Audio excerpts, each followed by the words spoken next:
We're very lucky because we've got Makoto on the couch today.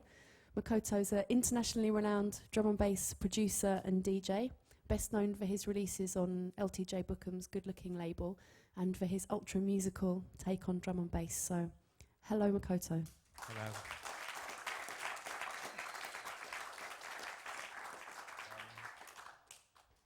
So I thought it might be nice to start by playing something that sums you up musically.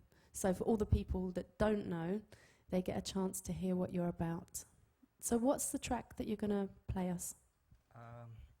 This is one of my biggest track called Golden Girl with MC Conrad. Okay. So this is Golden Girl with MC Conrad. When did it come out? About 3 years ago. Okay, then so let's have a listen.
So there's obviously a big musical element to your music. Has all the music you've made always been that musical? Yeah, I never tried, but just always comes in my heart. I always let it go. Yeah. But you got into music, into classical music, Yeah. at a very young age, didn't you? Yeah, about 6 years old. And my dad was my dad loves music very much, and he was always listening to like jazz and classical music. I didn't like it first, but suddenly just got into. So when you're 6 and your dad's listening to jazz and classical music, what do you get into? I don't know, just suddenly I liked it. But what specifically did you like? As first was like Beethoven, number 9, Symphony number 9. So Beethoven Symphony Number 9. You're a pretty advanced 6-year-old. Yeah. So where would you be? You know, would you be pestering your dad? Dad, can we have some Beethoven, please? You know, how would it happen? I don't know, just liked it. Yeah. And so what appealed to you once you discovered Beethoven and classical music? What was the next thing that came along for you? About like Japanese pops for a while, and Michael Jackson and stuff. And then when I was like 15, that was about like 92. Was time about acid jazz movement in London. So then acid jazz was very big in Japan. So I always went to a club to listen acid jazz. Now, I definitely want to talk to you about acid jazz because I think there's a lot to say. Right. But before we move on to that, Yeah. when we were talking before, you were telling me about how much you were influenced by soundtracks, Oh, yeah. and particularly by the soundtrack to The Last Emperor. Yeah, I really love Ryu Sakamoto, who was doing like YMO, Yellow Magic Orchestra, like electronic music, and then he started doing like soundtracks. Yeah. And do you remember when you first heard The Last Emperor? Or even saw it? Yeah. Just was amazing. So did you go to see the film at your local cinema, or did you just hear the music on the radio? How did it happen for you? I just bought CD. I didn't know about movie. Just bought CD soundtrack. Yeah. And it sounds like it had a pretty instant effect on you. What was it about the music that touched you? Just was really emotional. I like really emotional music. So maybe we should have a listen to the emotional music and have a quick blast of the theme tune from The Last Emperor.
So just a blast there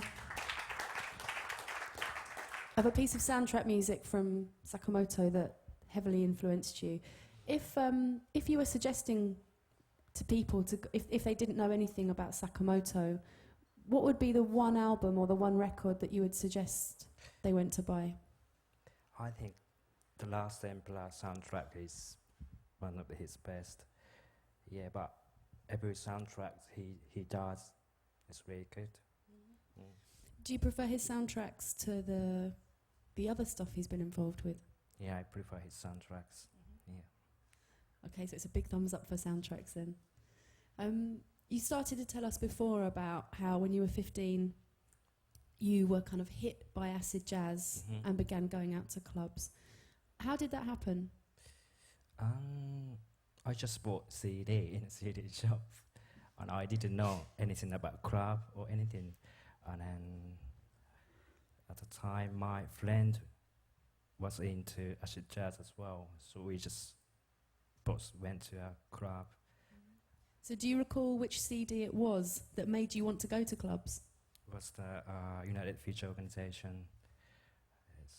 I forgot the name of the album. Okay, so you went and bought the UFO, United Future Organization's album, and it turned on another light bulb in your head. Yeah. Yeah, totally. Okay, well, I'd quite like to hear a bit about, as I'm sure everyone else would, about the kind of 15-year-old Makoto going out to nightclubs. Is this underage for nightclubs in Japan? Yeah. So what was your trick to get past the bouncers? No, it wasn't. I mean, there wasn't ID check or anything in Japan at the time, so just went there. So you didn't have to go through the rigmarole of making yourself fake ID and nothing. None of that. Well, you were lucky then. The rest of us had to try a lot harder. Yeah. So Okay, so you've selected a track for us. Can you tell us what it is? it's Loud Minority by United Future Organization. Let's have a listen.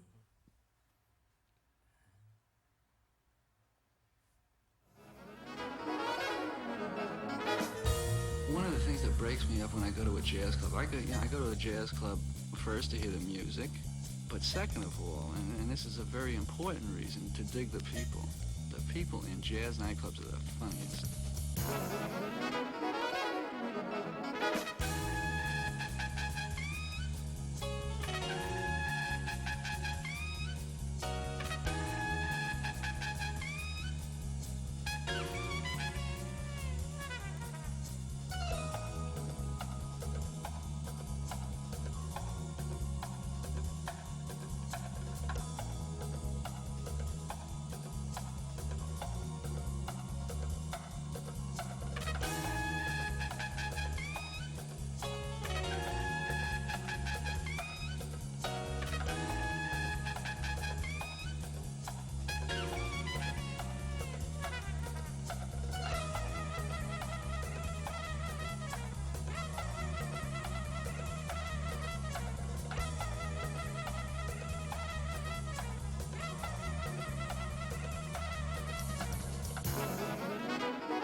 Now, when acid jazz hit London, there were lots of people kind of doing acid jazz dancing, some very well, Right. some very badly. Were you a dancer as well? No. So you never kind of went for the like jumping through your own legs trick? No. No? Damn. We could have got you to do it for us and everything.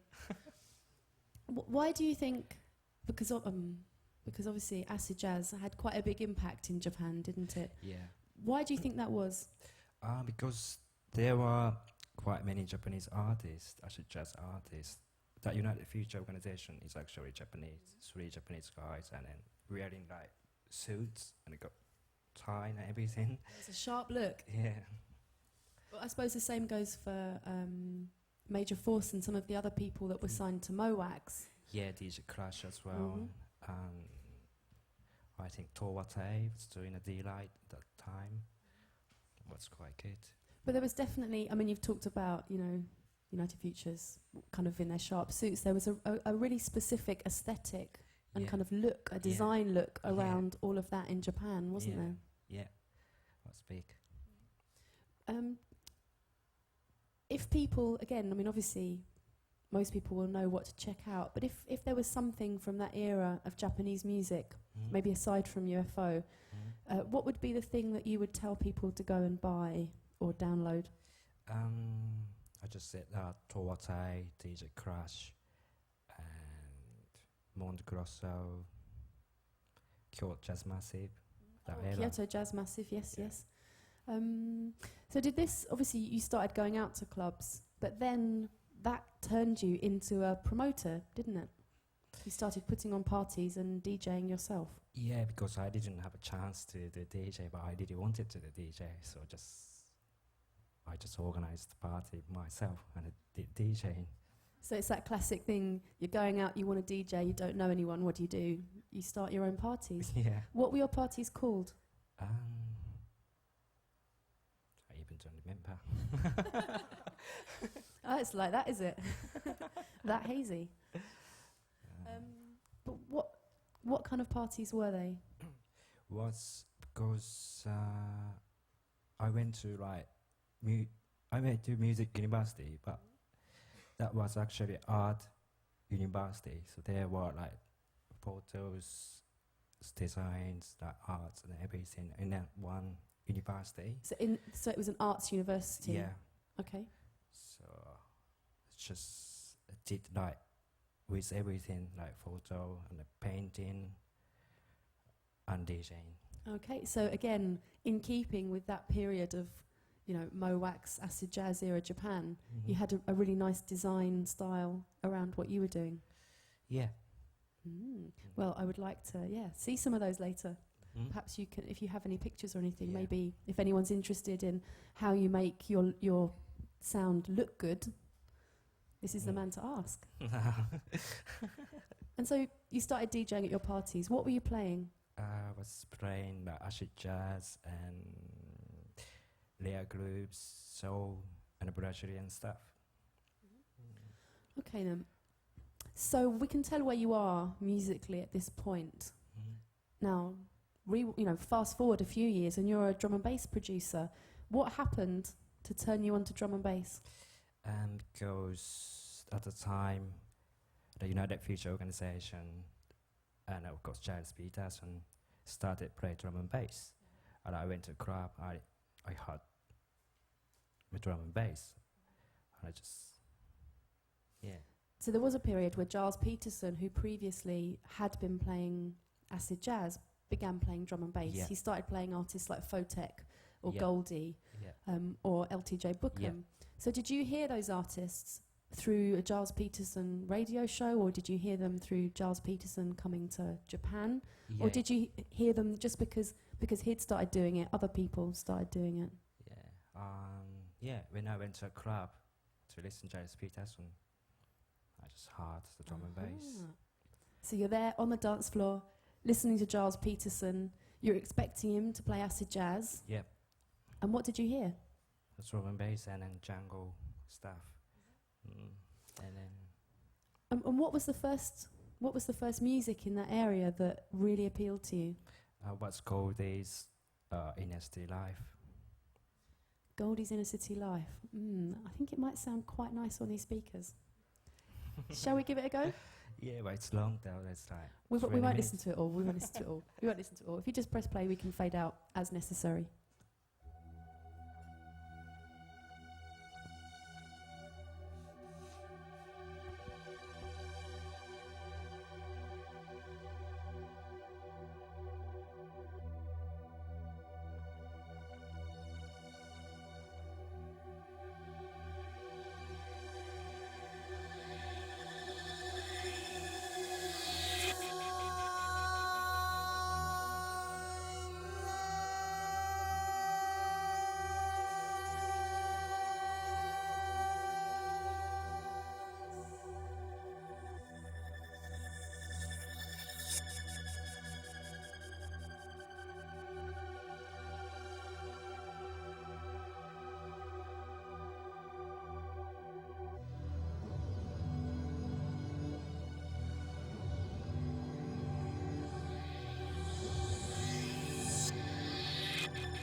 It might have taken a long time to get there, but he certainly gave it to us when he did get there.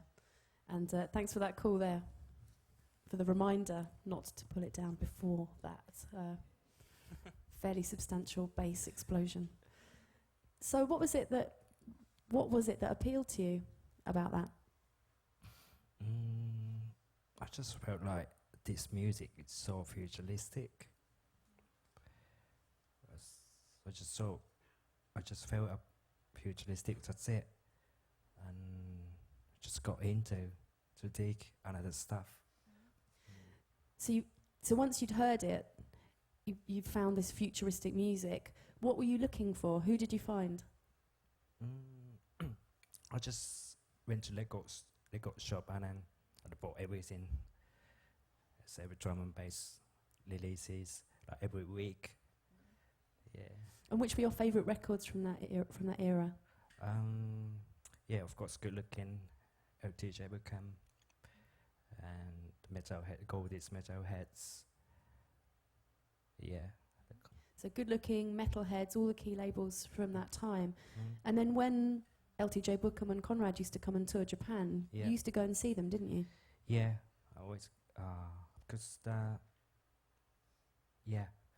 every month, UK DJs was coming to Japan to play, just every month. So I always went there to see what they're playing. And what was, when you think about that period, what sticks in your mind? I just enjoyed. So you were heavily into it? Yeah, that's it. Anyone who's interested might want to check out on YouTube. There's you can get a documentary which was screened in the UK in 2000 about LTJ Bookham and Conrad touring Japan. It's a piece of extreme comedy and well worth checking out if you have a minute. But aside from that, this was your first contact with Good Looking Records, wasn't it? To whom you eventually went on to sign. Which, before we talk about how you got signed, I think we should talk about some of the music from Bookham and from Good Looking that really inspired you, because he had a really specific sound, didn't he? Yeah. What definitely. appealed to you about what he was doing? I just saw that he was doing musical stuff, and then I just felt like he's really intelligent stuff. Yeah. I mean, he really had the musical side of things sewn up, didn't he? Yeah, compared to others. So which is the track you've chosen for us? It's very much track called Music by LTJ Bookham.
So that was Music by LTJ Bookham. How did you end up getting signed to his label? I started making drum and bass like 96, and then I released some tune in Japan, and I just always wanted to go outside of Japan, like Ryuichi Sakamoto did, and I just decided to send out my demos to a few labels, and I probably sent like 10 labels, and only LTJ Bookham got back to me saying change the beats, change the bass, change the arrangement. Just the beats, just the bass, just the arrangement. Not much then. Yeah, no, and then I changed it because I was so happy he got back to me, and I sent it the new version, and then he sent me back the contract. So then you were a good-looking artist. Yeah, and then since then I released few 12-inch, and then a few years after he just told me if I want to be a exclusive for good looking. Yeah, but right, it was in 2000. So you put out singles and albums on Good Looking. I mean, that was a pretty big deal at the time, wasn't it, to be signed to Good Looking? They were absolutely at the top of their game, weren't they? Yeah. So what was the benefit of that, and what was not so good? I mean, I was like 22, so I didn't know anything about music business. I was just so happy to sign the contract. I even didn't read properly. I didn't. Not reading a contract. No, because Not a good idea. because I couldn't speak any English back then, and I couldn't read either. So, and yeah, just I talked about it to a few people, and everyone saying yeah, because the Good Looking was so big at the time, and I was thinking about it like few months, and after all, I just signed. And good thing was because I could learn what the professional artist is, and because Bookham took me to the tours like all over the world. So I mean, back then I haven't done any overseas gigs, and yeah. So you opened things up for you and made it possible for you to DJ internationally. Yeah, and then I learned so much about how to DJ as well. Yeah, was a good thing. So shall we move on to your first release on Good Looking? Yeah. And then you can take us through some of the rest of the music that you produced and released around this time. Yeah. But first off, we're going to hear Wave, aren't we? Yeah. First thing you put out. Was it the first thing you put out full stop, or the first thing you just put out on Good Looking? Yeah. But was it your first release as well, or had you released stuff on Japanese labels? Yeah, Japanese. I had in Japan. Okay. But it's first release on Good Looking. Okay. Let's hear.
So as an artist making music from a scene that's very geographically specific, you know, this was London music at that time.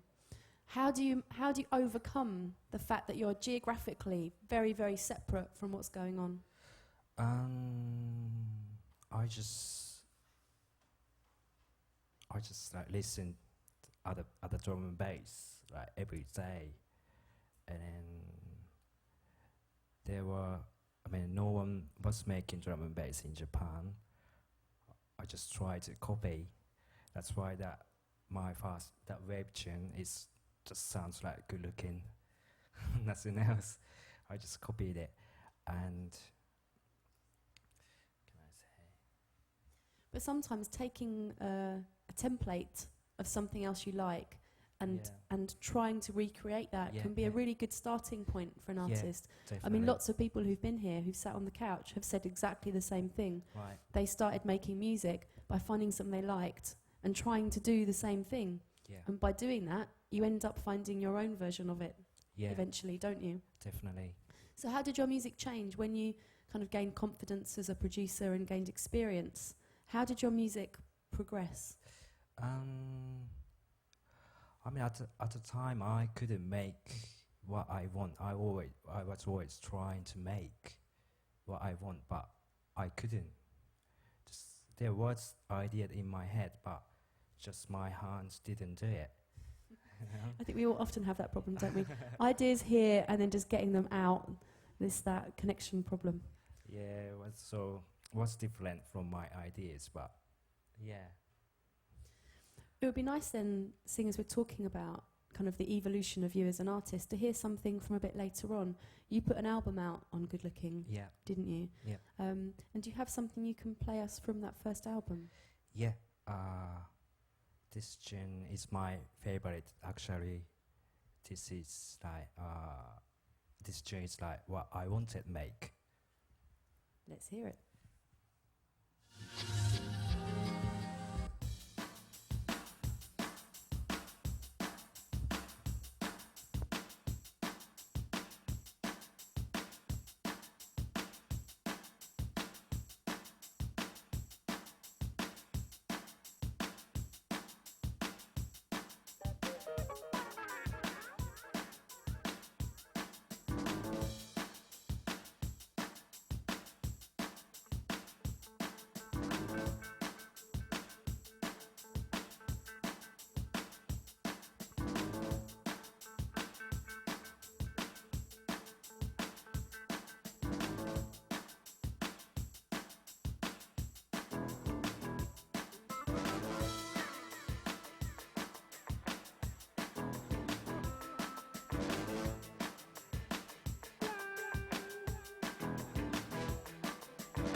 So what did you achieve musically with that particular piece that makes you so happy with it?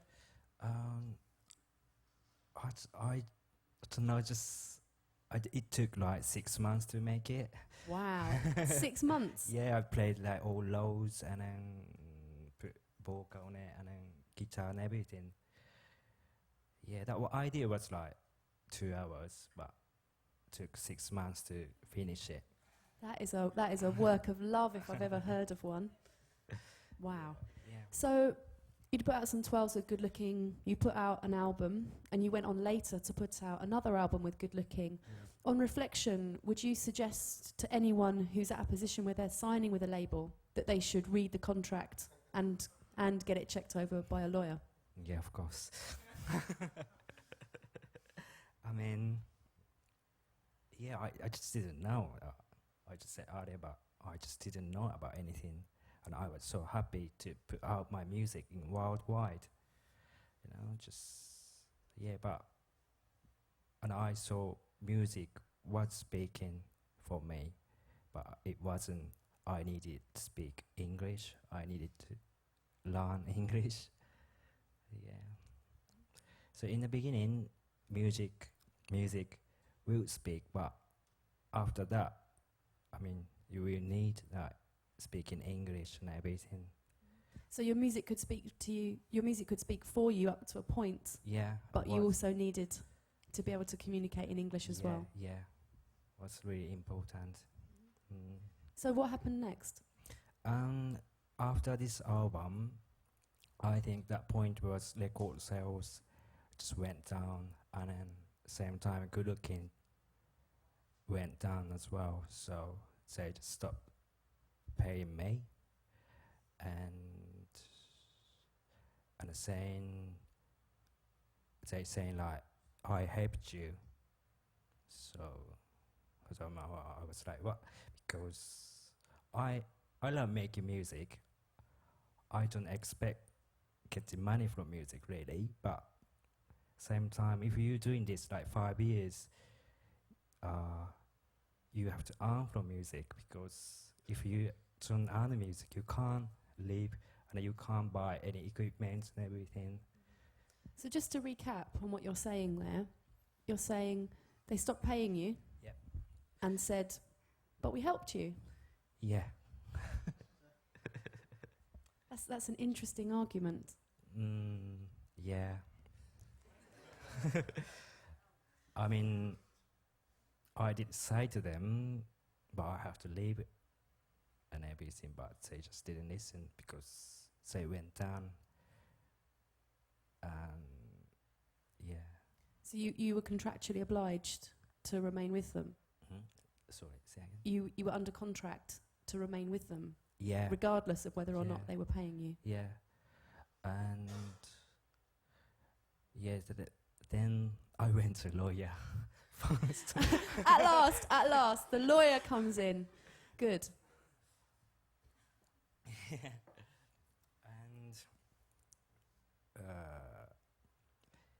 yeah, but they stopped paying me, and I still couldn't. They still didn't let me go. Like 4 years. So 4 years after they stopped paying you, you had to stay with them. Yeah. What does that do to you creatively? Because luckily I got like DJ bookings. I mean, not much, but few. So I started making music for just playing, just for DJing. But I just stopped making like very musical stuff. Just been making like DJ tracks, DJ tools. I wasn't really happy about it, but yeah, I don't think anyone would be really happy about it. That's a really tough situation to be in as an artist. Yeah, sometimes I was thinking like I should quit music or just do another job.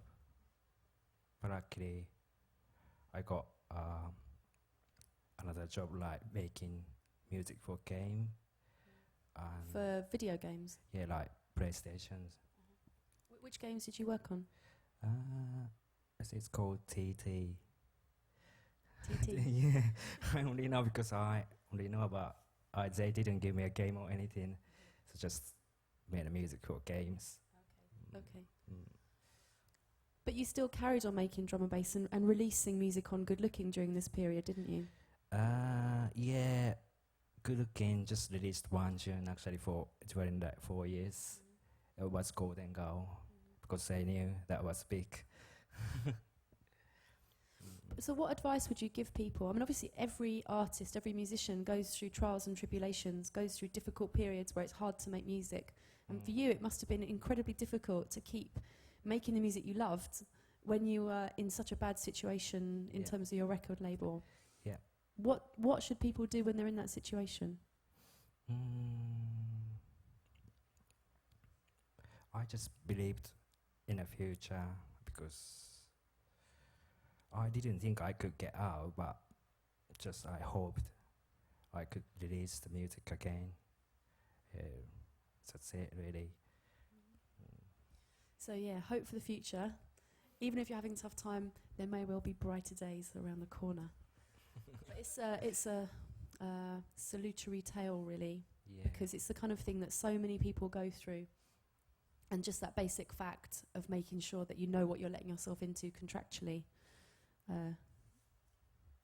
helps.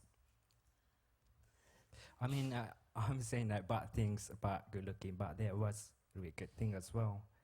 So I'm like, I still appreciate what they've done for me, like took me to a tour in worldwide and things like that.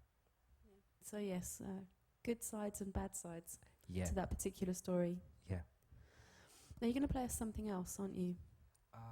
We were talking about your MC. Do you want to play us something that you've done with her, or do you want to? Do we still have another track to play from your second album? Actually, I want to play something down tempo I made. Some down tempo music. Yeah, that was on my first album. Okay, Yeah. let's have a listen.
Just a little blast then.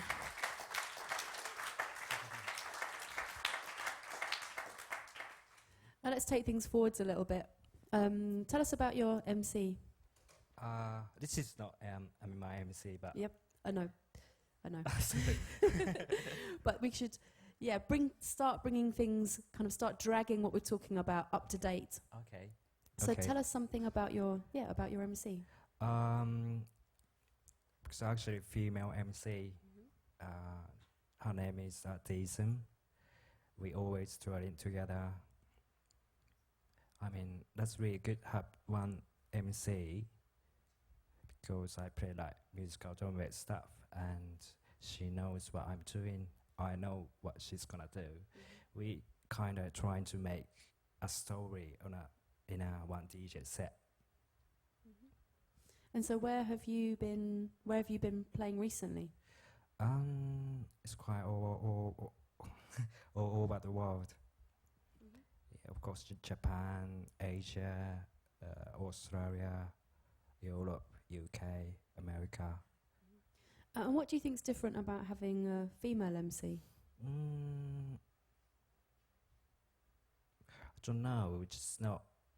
I mean, sometimes drum and bass is really male, man music. How can I say? Masculine. What? Masculine. But I'm doing like quite musical stuff, so really good having a female MC, and she also can sing, and of course can rap, not just like hyping crowd. So does she sing as well as kind of MC for you? Yeah, So your live set has a kind of singing element in it Yeah. too? yeah, Well, I know that you've got something yeah. that you've done together that we can have Yeah. a listen to. Can Yeah. you tell us what it is? This is just still demo, not released or anything. Okay, so this is a little special we've got here, a little exclusive taste of something that's a work in progress, as yet unreleased. What's it called? It's called Release the Bud.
So, for the bass heads among us, can you tell us how you get your bass sounds? I just like sine wave. um, just on Logic, just sine waves. That's it. Do you have any special tricks to make them sound kind of particularly expansive? I always like. I always kind of like don't. I don't care about bass much. I always kind of like keys. How to make sounds nice on keys and drums. Just bass, just like. I think my bass is quite boring. Don't know, just like sine waves.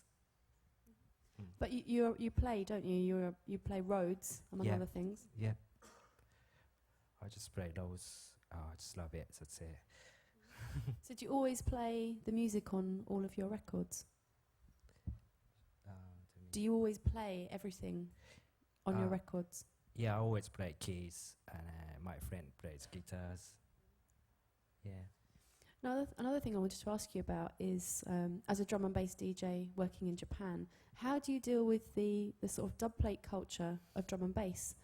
Everyone else, other people who are working in areas where there are lots of drum and bass producers, whether it's the UK or Brazil or anywhere else that has a really strong scene, they're around people who can swap specials, they can get exclusives. Yeah.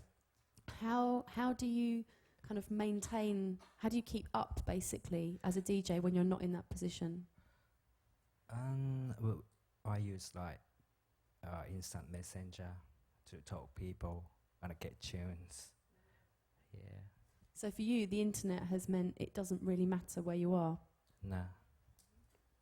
And what about in terms of if you are separate from everybody else, does that mean that there's more impetus on you to make more of your own music, so you have more to DJ with, you have more specials when you go out to DJ? Yeah, I think so, because like 30% or 40% of my DJ set is my own music. I mean, it is an important thing, isn't it, to be able to, especially in your scene, to be able to be having your music so that when people come and see you, they know that they're going to be hearing stuff that they won't be able to hear anywhere else. Yeah, that's true. Is this a good time to talk about bootlegs? How important as a DJ is it to have bootlegs to play? I don't know, I just it's quite happy to see people's face. I mean, if like I play like bootlegs, people like everyone's face is happy. I mean, there is that thing, isn't it? You can be at a club, you're hearing someone play, you're kind of lost in the zone. Yeah. You maybe know some of the records, maybe you don't know any of them. But it is really nice just to have something come at you, Yeah. a kind of a really well-known record Yeah. done in the style of where you are. It That's can, true. it really can, it definitely brings a smile to most people's faces. Yeah. So, shall we have a listen to something that you might have been involved with? Yeah.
Yeah, so what does Michael Jackson do to people in the middle of a drum and bass rave?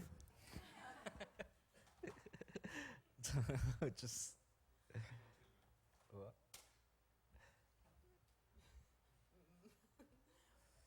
I might do. I might. I mean, do this, but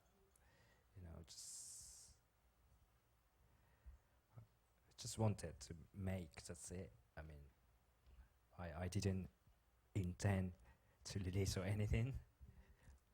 Just wanted play on my set. Well, that's where some of the best ideas come from, isn't it? Just wanting to have stuff to play in your set, whether or not that's the desire to make more music for yourself, or whether or not it's a desire to do, remixes or specials of other people's tunes just for yourself. Yeah. And I think that's a creative urge that lots of people understand, especially in this room. Hopefully.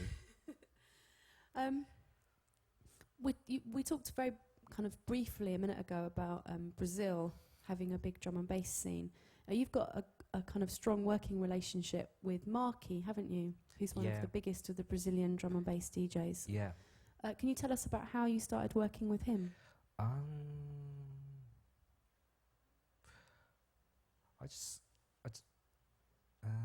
think he just contacted me, and I knew Mark who Marky was, and we just started working. He sent me samples and stuff, and I think that is funny story. One funny story there is because we both was in London, and then I went to Marky's hotel room. We just work on a laptop with no speakers, just on a laptop speakers, and we made one tune. And Marky cut down played, and he played it in a club. It was quite good. Excellent. So proof that you don't need to have good speakers always to hear what you're doing. So I guess you were relying more on your inner ear at that point. Yeah, we didn't have a keyboard neither, just laptop, and I played the keys on this laptop. I mean. Yeah, it's all about DIY, isn't it? And kind of, making do with what you've got. Yeah, I think that was just by because Marky is always he's really passionate, and when we making tune, he was just dancing in a room. So you had your own little party, yeah, a special little 2-person drum and bass party in a London hotel room. It sounds good. You should invite us all next time. So, how many tunes have you made with Marky, and how long have you been making music together for? I think like 3 years. Sometimes we do making a tune via internet, just sending the ideas to Marky, and Marky sending something to me, and we just building that. We just build up the tune. Now, obviously, you'll be bringing a strong kind of musical element to your collaborations. What does Marky bring to it? Just a vibe, but that vibe is very important. Sometimes, I mean, if I make tune my own, I just don't know if this is good or bad. But if he was there, if he is there, he's just like, yeah, that's good. Yeah. I think we should definitely hear something that you've done together. What are you going to play us? This is called Secret Place. We've done this tune like 1 year ago. Secret Place is a year old.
I found you.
So that's Makoto and Marky.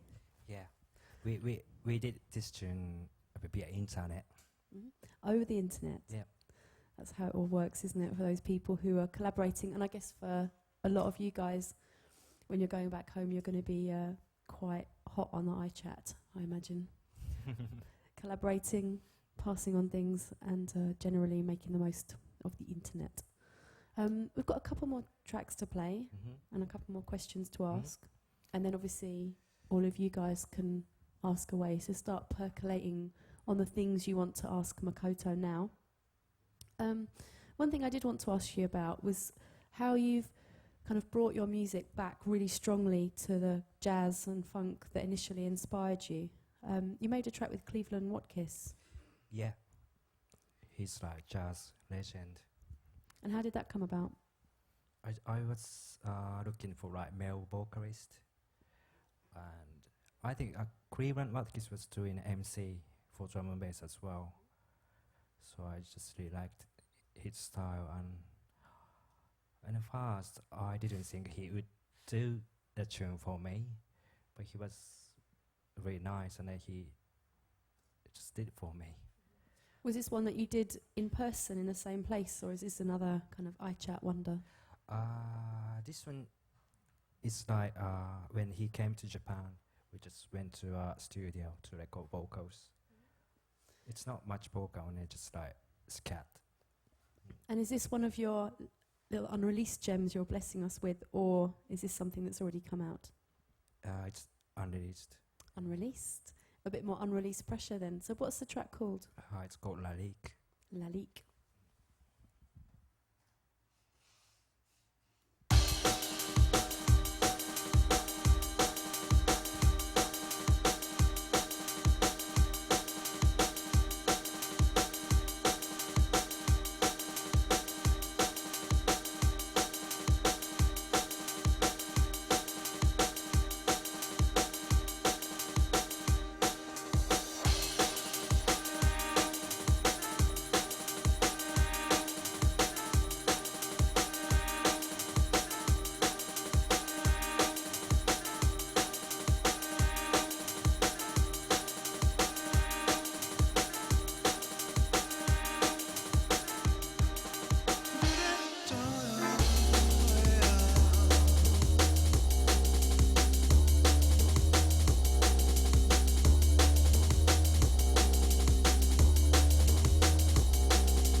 Sounding good. Thank you. Sounding very good, obviously. Are we likely to hear this? Is this likely to be released in the near future?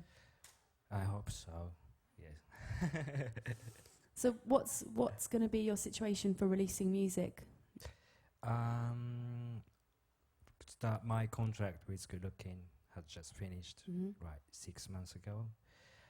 I just trying to release as many as possible from other drum and bass labels. At the same time, I'm setting up my own label. Mm-hmm. So we can be expecting more from you from your own label over the next few months. Yeah. Excellent. Now you're going to be DJing on Friday night, aren't you? Yeah. With Sync. What are we going to be expecting from you? What will we see? What will we hear? What's going to happen to us when we come and see you play?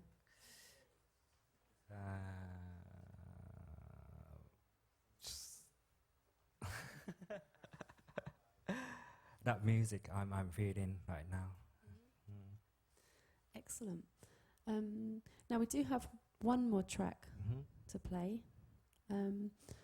Maybe before we play our final track, perhaps we should see if anyone else has any questions here and kind of open up. But remember, use the mic. Any questions from anyone?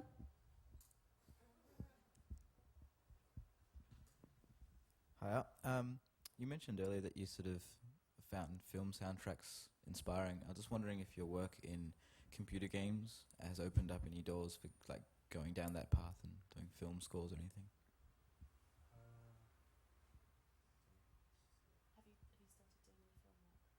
No, not yet. I really want to do it, but no, not yet. So that's one for the future. So any filmmakers out there who need a particular kind of soundtrack? Here's your boy.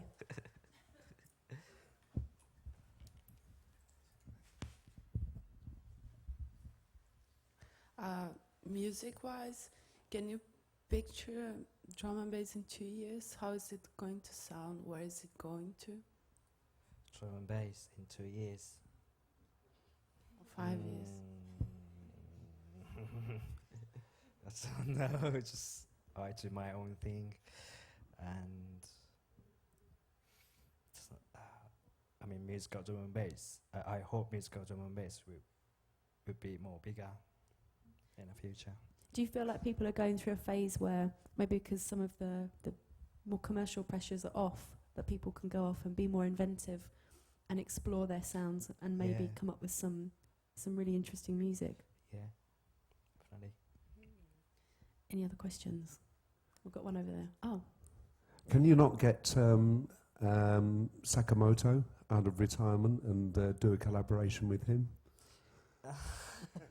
That was one of my dream. He's, I mean, I respect him so much.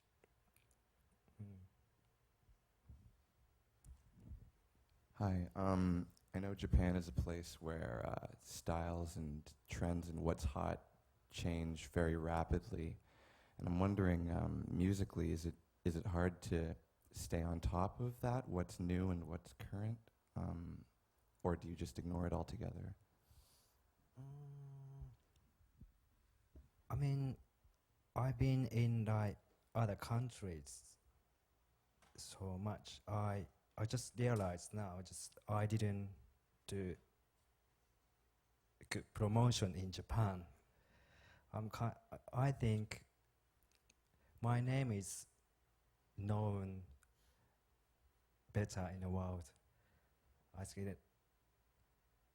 People always saying to me, you are bigger in world, not big in Japan. I think that is my problem. I'm just trying to promote myself in Japan. I didn't ignore, but I did promotion in Japan, but wasn't. I think that was the way to promote for Japanese people, but I never done it. so that's one for the next while. Any other questions? Okay. I think what we should do then is play you one final track. Can you tell us? Is there a question over there? My apologies. I just wanted to know if you ever got into a darker stage of production where the music was maybe more aggressive or less musical. Yeah, actually, I've done it. Few. I think that came from my angry for something. Okay then. Is there anything else? No? Okay. So can you tell us something about the last track you're going to play us? Yeah, this track was that. Sorry. That was first time I went to a Zinc studio, and we did a tune.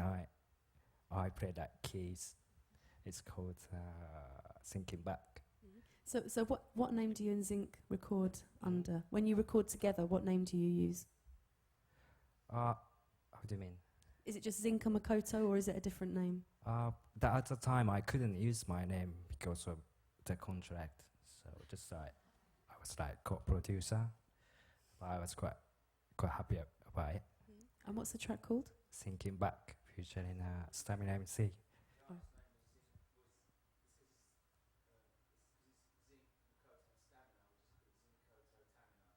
Zinkoto Tamina. Inventive as ever.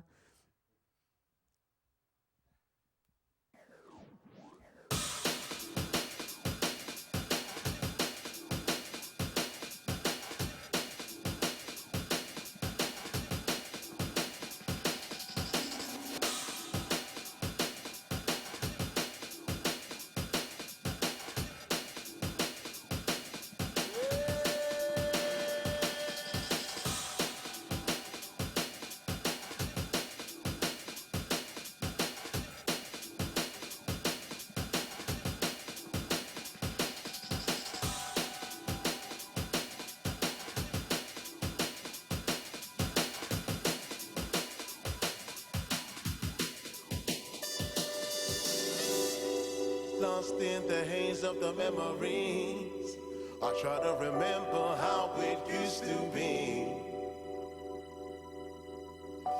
I've seen a side of you the world never sees, and they don't know what you do to me. Thinking back, losing track of space and time, even though I was so far behind. Thinking back, all it takes is one word from you to reignite that flame somewhere deep in my mind.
I know we had a quick blast of that when we had the studio listening session, but it was great to be able to have a kind of bigger listen to it and to hear it properly.